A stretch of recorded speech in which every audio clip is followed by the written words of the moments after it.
Well, good morning. My name is Rebecca Svensson, and I'm so excited that you've joined us this morning for our update. Before we get started, for those of you who might be new, we're happy to collect your questions throughout our time together. So you can do that by emailing info@hopeinternational.com or .org, or by checking us out on Twitter, or there's one more, it's below, yeah. So feel free to send those questions in throughout. I'll be collecting those, and we can check those out at the end with Peter. Let me open in prayer. God, we thank you so much for this day and for this chance to meet together and to share and celebrate some wonderful news about the way that you are working. We just pray that you would be glorified in this time, and that all of us would be encouraged by the way you're inviting us to participate in the wonderful work that you're doing. Pray all this in your name. Amen. And now I'd like to introduce Peter Greer, Hope's President and CEO.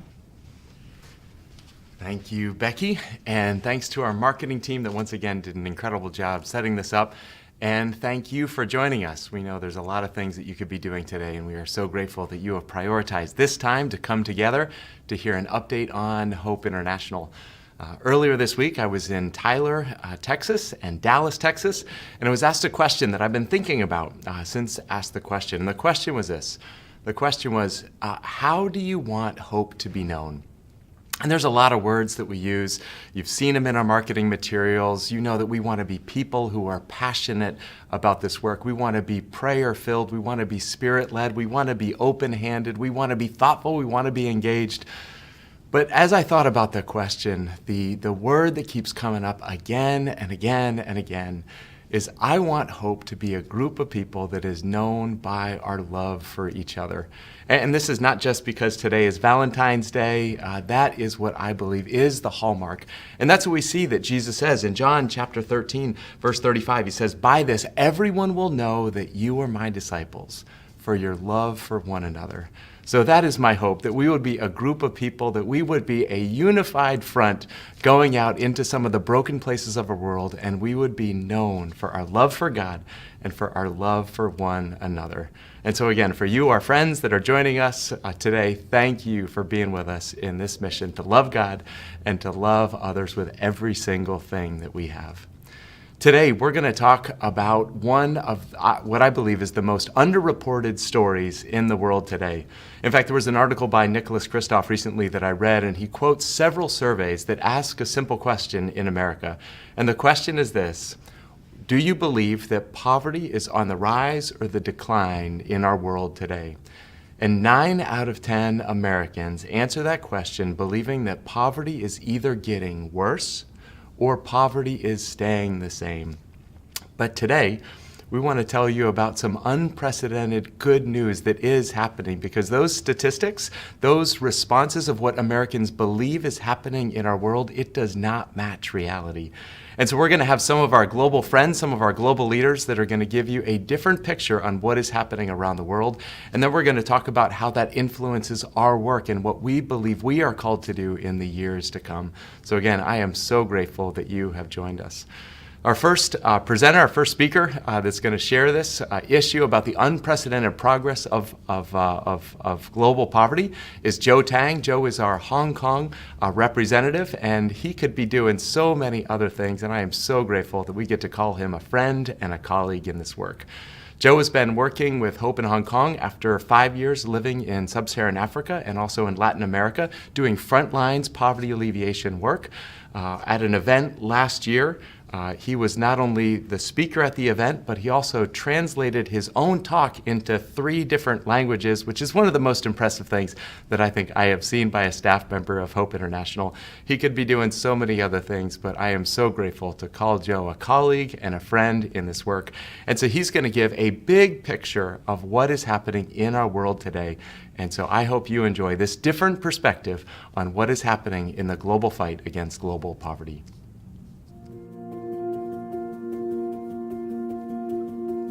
Hi, my name is Joe Tang, and I am the international representative based in Hong Kong. And today I have fantastic news to share with you. As economist Max Rosa has said, it would be a fact to say that 137,000 people have been lifted out of extreme poverty every day, non-stop, for the last 25 years straight. That is incredible news. And one of the key players for this is China. And I'm a little bit biased, being a BBC, British-born Chinese. My grandparents are from mainland China, and it's just so exciting to see the progress that has been made in China. As we can see here, Bill Gates talks about this in a recent talk that he gave. In 1990, not very long ago, 66% of people in China were extremely poor. So you can see all the dots there, each representing, again, 1 million people. But over just a short period, 15 years, their extreme poverty declined by over 500 million. Now, China's a unique place, but the improvement in people's lives there is one of the most astonishing examples of progress in world history. Living in Hong Kong, I can certainly see the change in the wealth demographics that is happening in mainland China, with more and more businesses expanding into Hong Kong with technology advancements that Hong Kong is now benefiting from.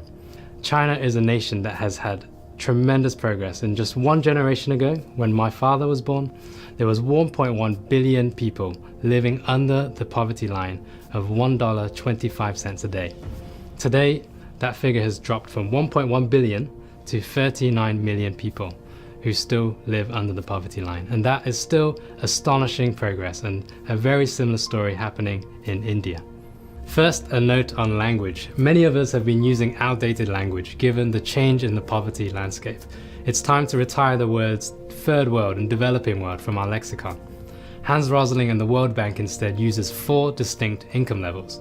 Level 1 could be somebody who walks a mile to get access to clean water.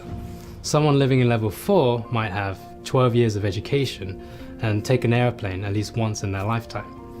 So things have really changed in the last 200 years. It's no longer the haves and the have-nots, but the majority of the world today, countries live in the level 2 and level 3 middle income areas.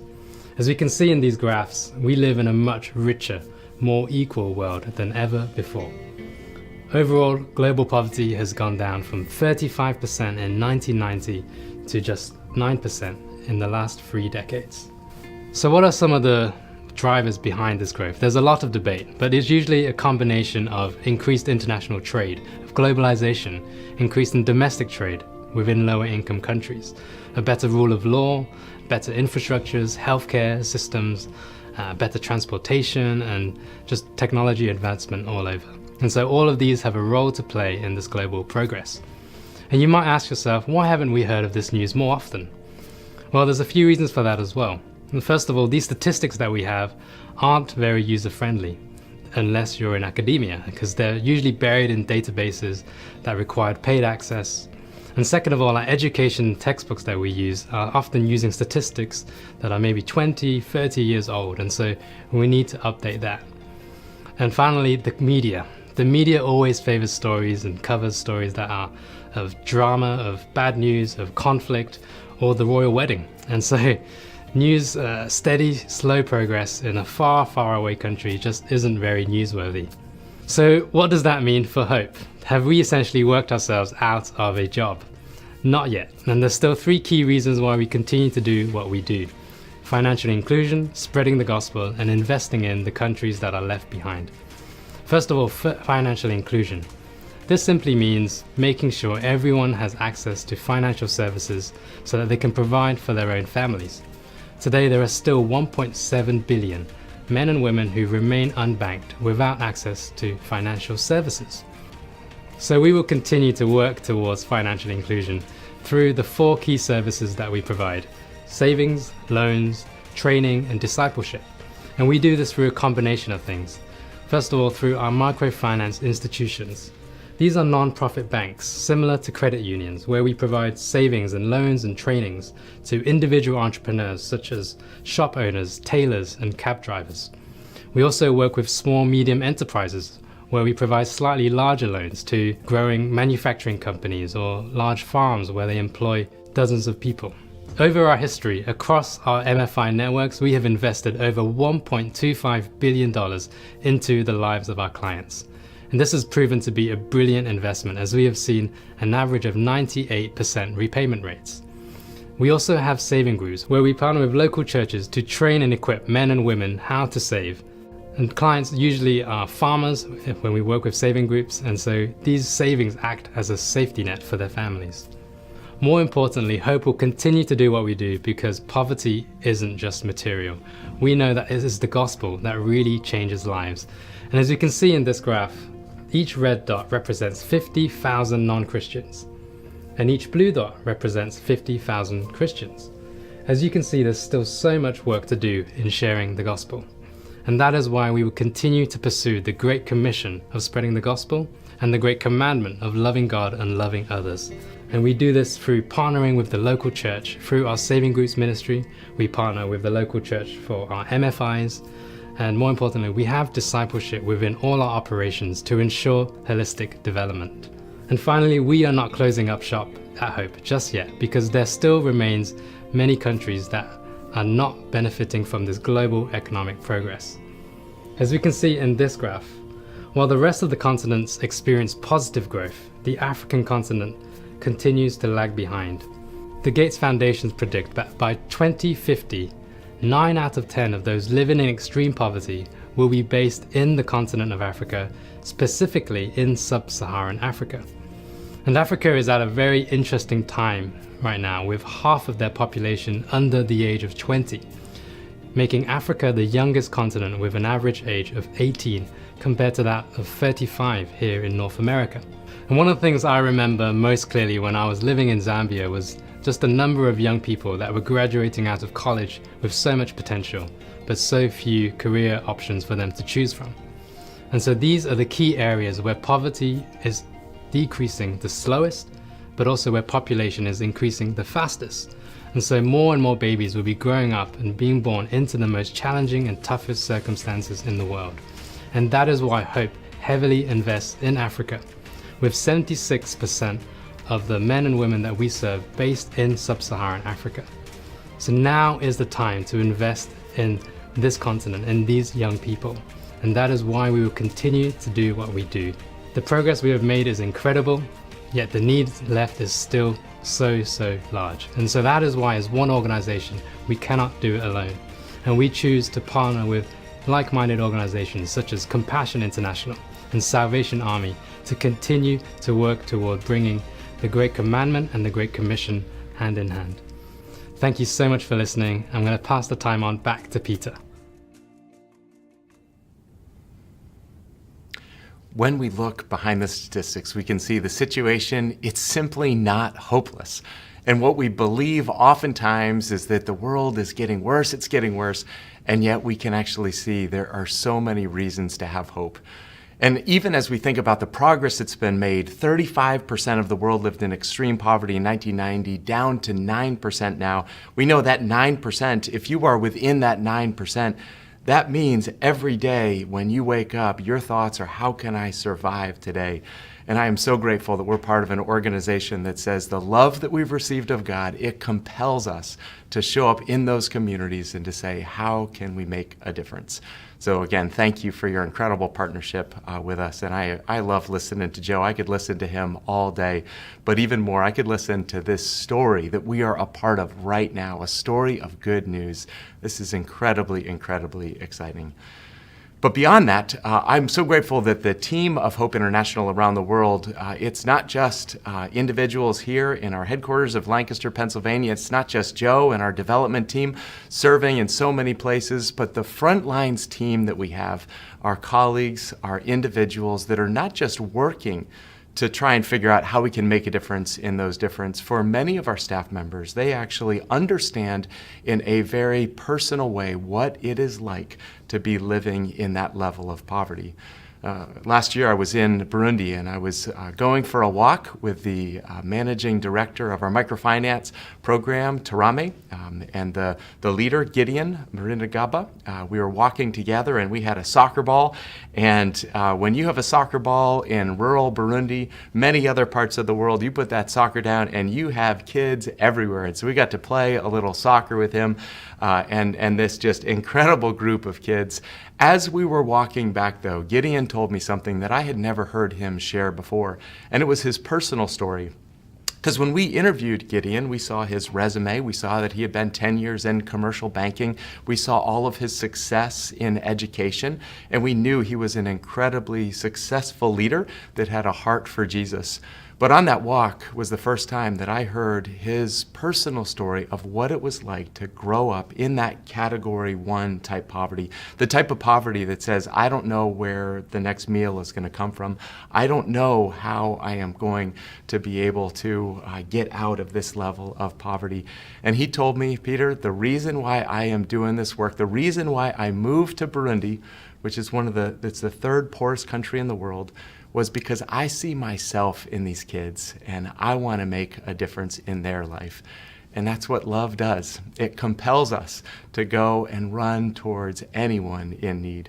And so as you listen to Gideon's story, I'd ask you to pay particular attention to the very personal account of what it is like, what it was like for him growing up in poverty, and then the incredible way in which he has gone back into a line of work that allows him to bring hope in those very challenging situations. Gideon is interviewed by Lily. She works on our listening, monitoring, and evaluating team, and we believe that love begins with listening, and she does an incredible job, not just in this interview, but in her work, in listening to the clients and listening to all the partners that we have throughout Hope International. Now, this was filmed in Bujumbura. The audio is not ideal, so we added subtitles in, and I hope it's not a distraction, though, to the very powerful words that Gideon shares. So enjoy this very personal account of what it was like for one of our team members to grow up in that level of poverty. Gideon, we just heard this story about economic progress on a global scale. As you've heard about all these countries who made so much progress in such a short amount of time, where would you place the family that you grew up in? At a level 1 or a level 4? Thank you for that question. I would clearly say level 1. The reason, because I come from a humble background. I was born in Uganda, southwestern Uganda, and to parents who are farmers. We were 8 children in my family, and so that also explains the story. So the resources were not enough. We had to compete for the limited resources, and poverty was all over when I was growing up. My father was a church teacher, so a local pastor of the Church of Uganda, which is the Anglican Church in Uganda. And I remember, we struggled to make ends meet.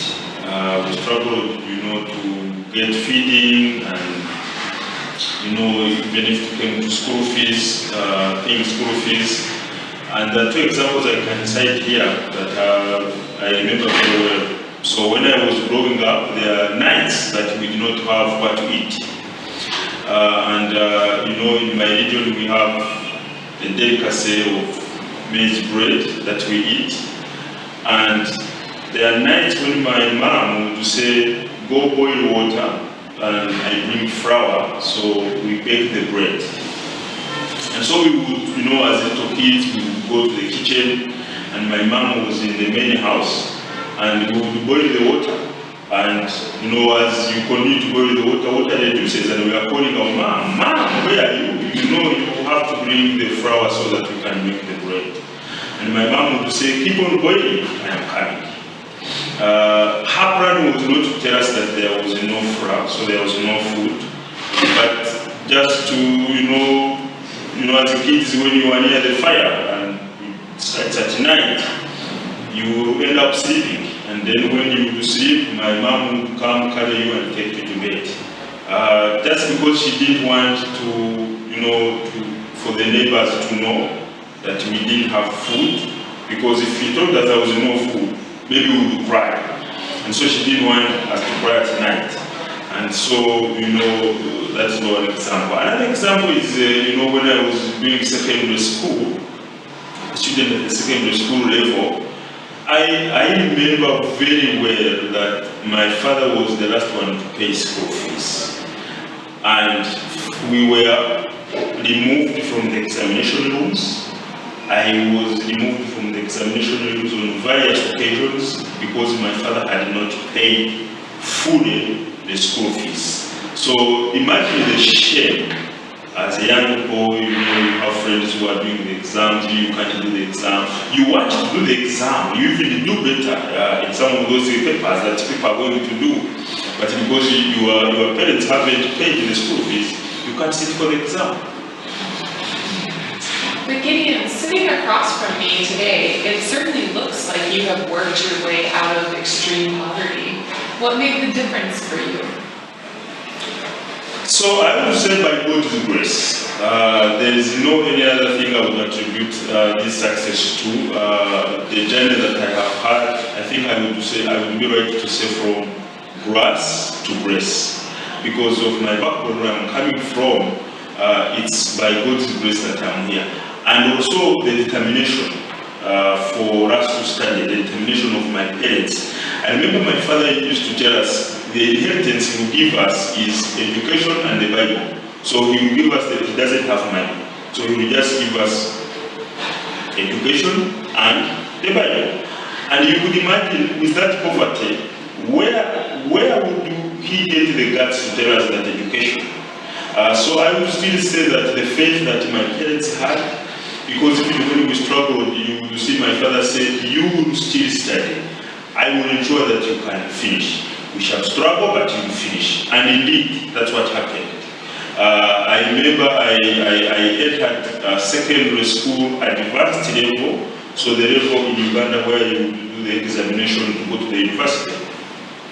And when I was in that year, because I was really in a school with poor education system, where you could not trust even the notes and the lessons that the teachers were teaching us, because again, if you are in a poor school or in a school which is not all that good, then what about the library? What about the teachers, the quality of teachers? So I remember my cousin. I had a cousin who was studying in Kampala, and she had started the exam before me. So I told her to send me her notes. The notes she used, because she was in another school in Kampala, in the capital city of Uganda. So I used those notes and also with my own research to actually sit for the national examination. And I did the examination, I completed the examination. I got a government scholarship. So I got a government scholarship because in Uganda, the government pays for 4 best students per district. Now, you need to still meet some, the minimum requirements. So I met those minimum requirements because I was the second best candidate in my district. So the government, took me on, and I finished my university on government scholarship. So I would say it's determination, but even when I was at the university, it's because of, hard work. Because it's not, in Uganda, it's not about education.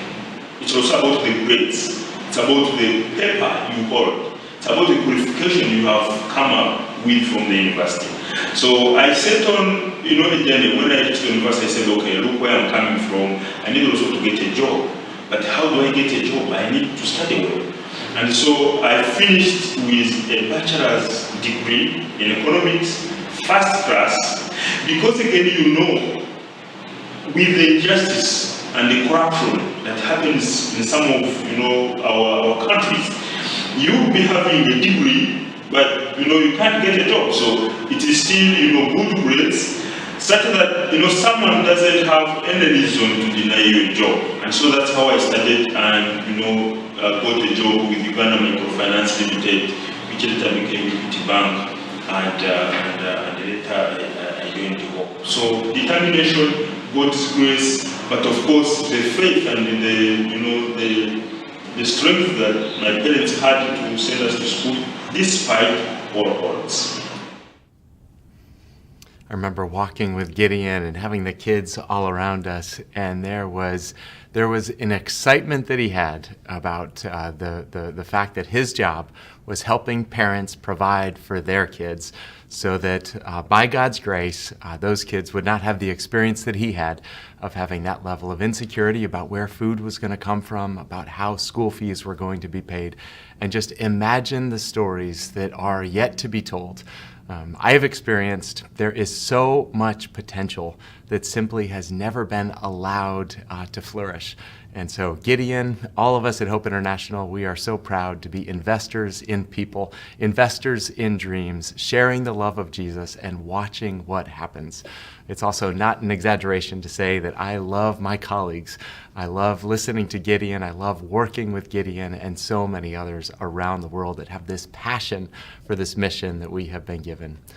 So before we get to see if that prompts any questions from all of you, I also wanted to give just a little bit of an update of where we are as an organization.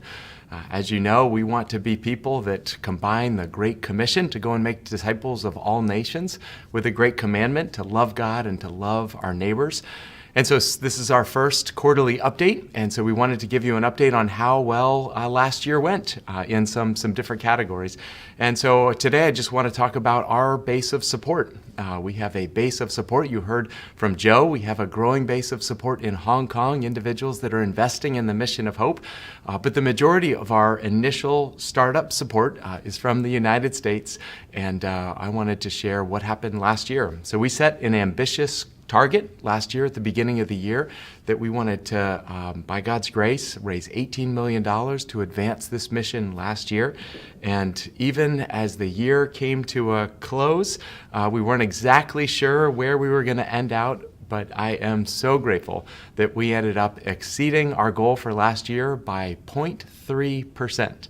Not 0.3, but 0.3%. So just the tiniest of margin. Every single gift made an impact, and that was exactly the right amount that God provided for us to do the work that He had called us to do.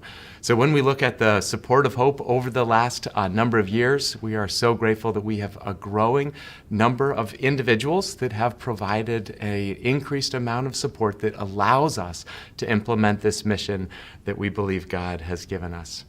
That is the good news that we met our budget. During these times, we also want to share some things that don't always go well. And so some things that didn't go quite as well last year is we saw a decrease in our retention rate. And so we're trying to understand a little bit more why there was a 5% decrease.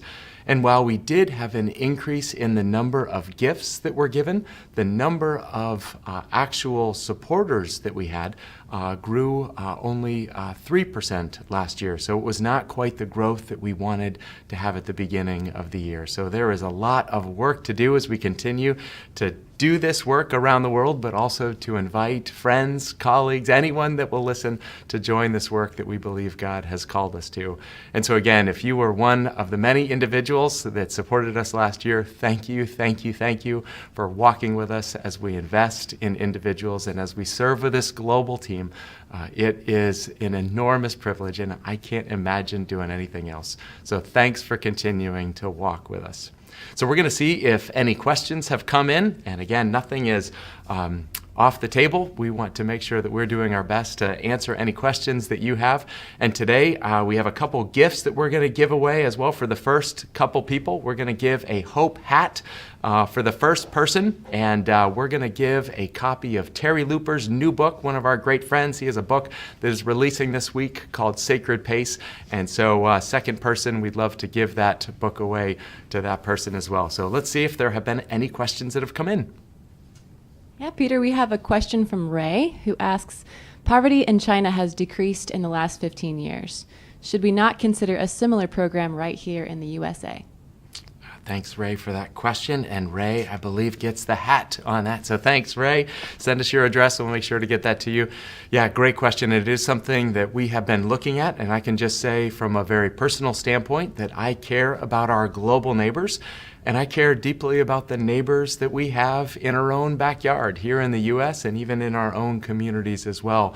One of my personal hobbies has been to collect examples of other organizations that have similar models, similar methodologies that we believe are effective in addressing global poverty, and organizations that are using those same principles, those same practices of sharing the hope of Christ, rooted in community, training, investing, and also access to capital, job creation, or job preparedness in our own backyard. And so I have a list of organizations that I believe are doing great work in our own backyard, and I'd be happy to share that with you. But for us as an organization, there is, if you look at the amount of resources that are invested in the United States compared to internationally, it is a very small percentage that goes to international. And so we have felt that that is our mission, that is our calling. And so anything we could do to try and help and encourage other great organizations in the U.S., and there are a lot of great organizations doing great work in the U.S., we want to do so. But for us, our focus has been on the international arena where we believe God has called us at this time. And a question from Jesse, who asks, for a small Christian nonprofit in the countryside of Haiti running a school, how would you suggest getting started with small loans or banking options for our community? Yeah, thanks for that question, Jesse, and thanks for the work that it sounds like you're doing in Haiti. And so glad you could join us here today. A couple things that I would say. One is that everything that we have at Hope International is open source. And so if there's anything in terms of our materials or resources that we might have that would be helpful to you, we'd be more than happy to share. And you can go to hopeinternational.org/resources. And that's where we put these tools available. They're open source, so that if any of those are helpful, I would encourage you to use them to explore. I'd also encourage you to look at other organizations that might be in your own backyard. We do operate a savings group program in Haiti, and we'd be happy to connect you with a team that is there. But there are other great organizations at work in Haiti as well. Oftentimes, people think about kind of the formal investment, large-scale business loans. We believe that for most organizations, savings group is a more efficient way to start in this group-based methodologies where individuals save together and can start to see their own micro enterprises in a community or context. And again, if anything that we have would be helpful to you, we'd be more than happy to share. A question here from Ryan in Irvine, California, who asks, in one of the first presentations today, we were encouraged to share our language, to change our language away from developing world and third world. What is a better language that we can use?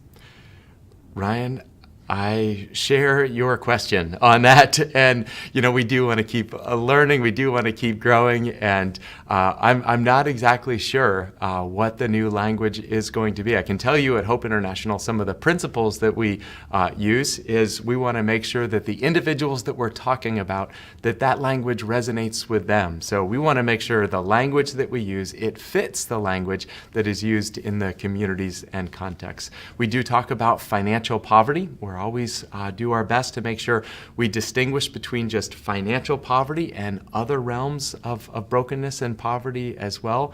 But in terms of broad categories for areas of the world, I don't know that we have a great term that we have come up with at this point. We're still learning, we're still growing, and previously the words that I have used has been developing, and so I'm probably going to be one of the many that is going to need to figure out how we talk about these four categories in a way that really does match reality, it does match what is happening, and honors the people that we are serving.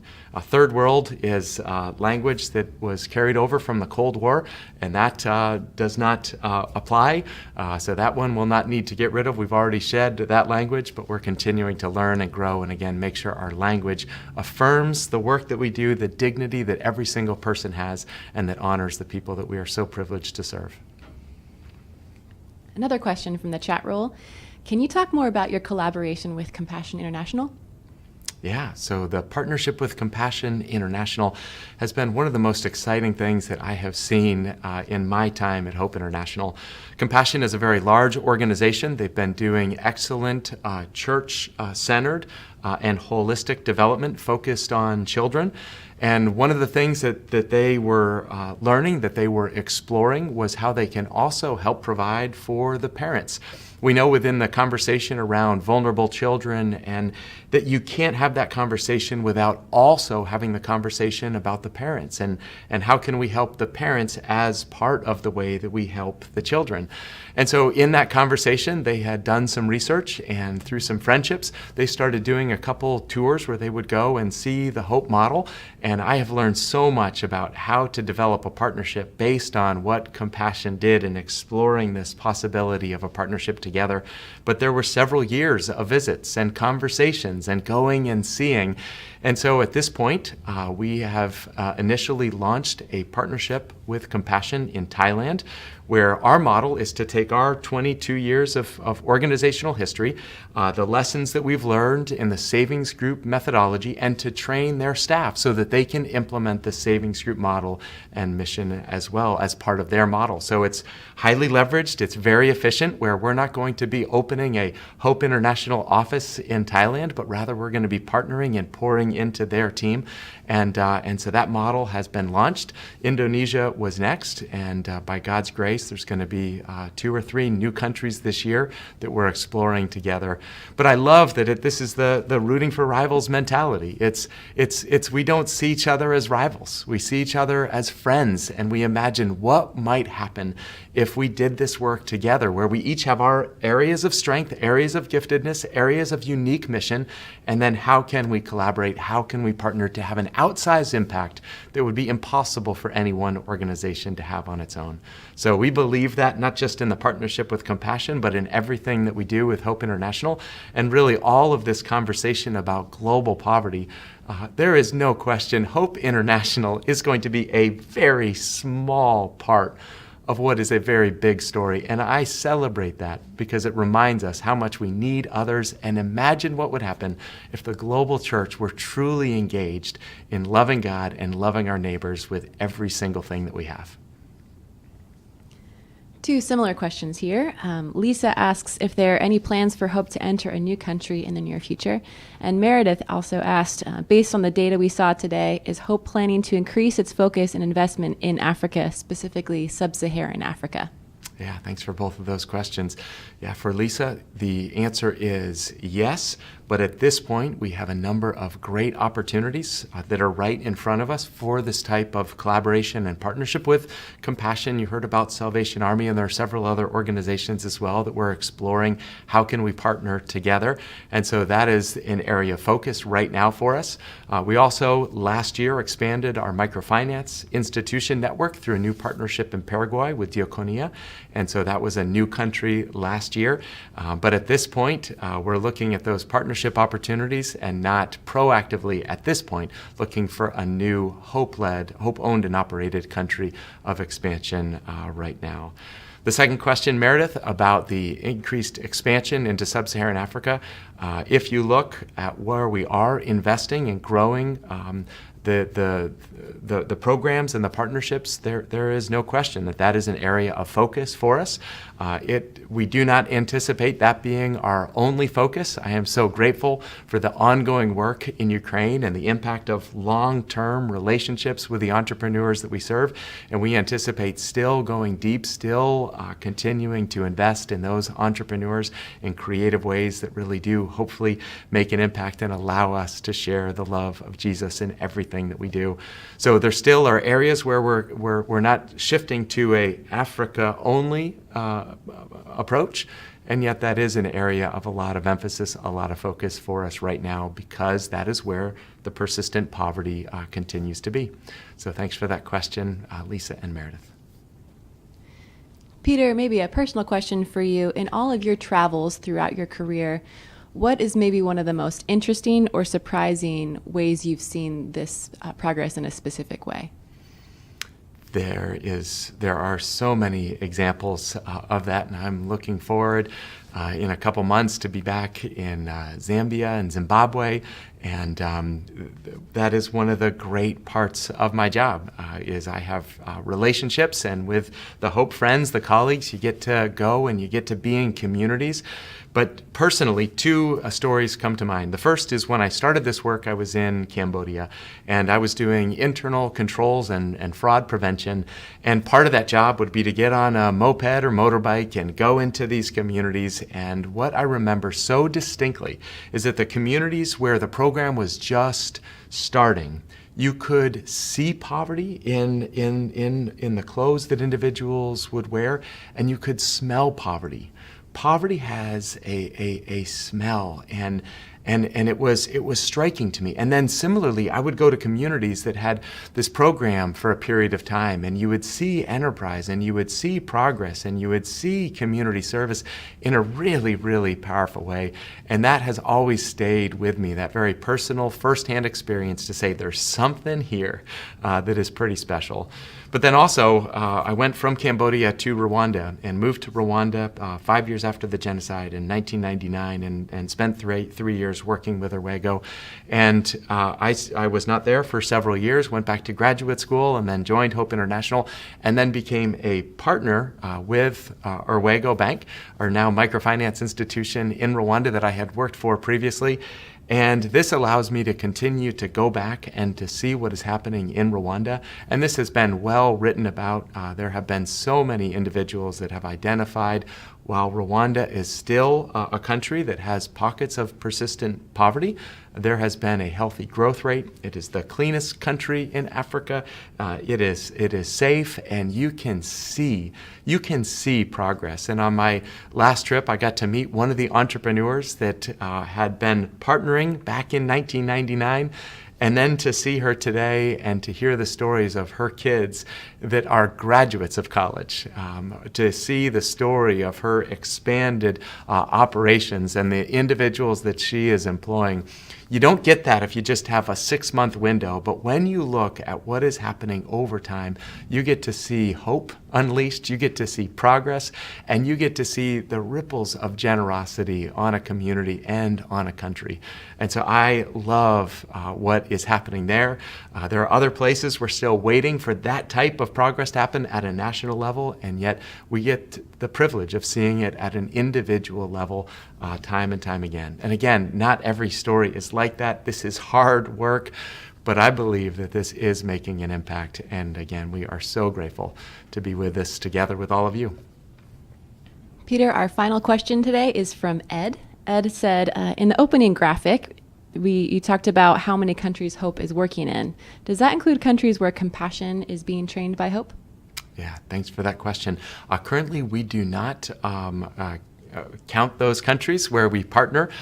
We love partnering with them, and but because it is a partnership, because we don't have full-time staff on the ground in a ongoing way, it's more of consulting and coaching and partnering.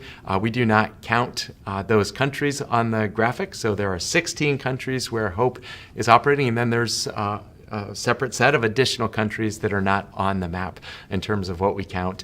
I think that sometimes what you measure does influence behavior, and so I think at some point we're going to try to figure out, how do we share about these partnerships? How do we celebrate them?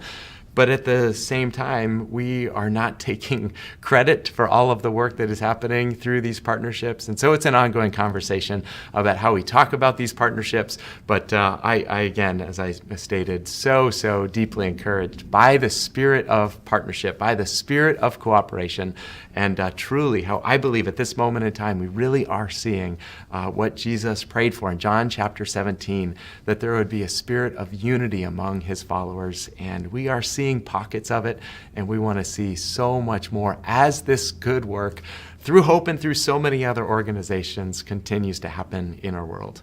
And so with that being the final question, I again want to say thank you for your partnership with us. Thank you for walking together, and I would love to close our time in prayer. God, we know that you are the one who shows us what love looks like, what a fearless, what an all-in love looks like. And God, would we continue to understand that from you, and would we have the courage and tenacity to share that with others? We cannot do this work on our own, and so would your Spirit continue to guide us, direct us, and may we love others well today. Thank you for our friends. Thank you for the global team. Thank you for Joe. Thank you for Gideon. Thank you for Lily. Thank you for every individual that has joined us on this call, and may you bless them and make them a blessing today. We pray this in your name, Jesus. Amen. Thank you very much, and have a wonderful rest of your day.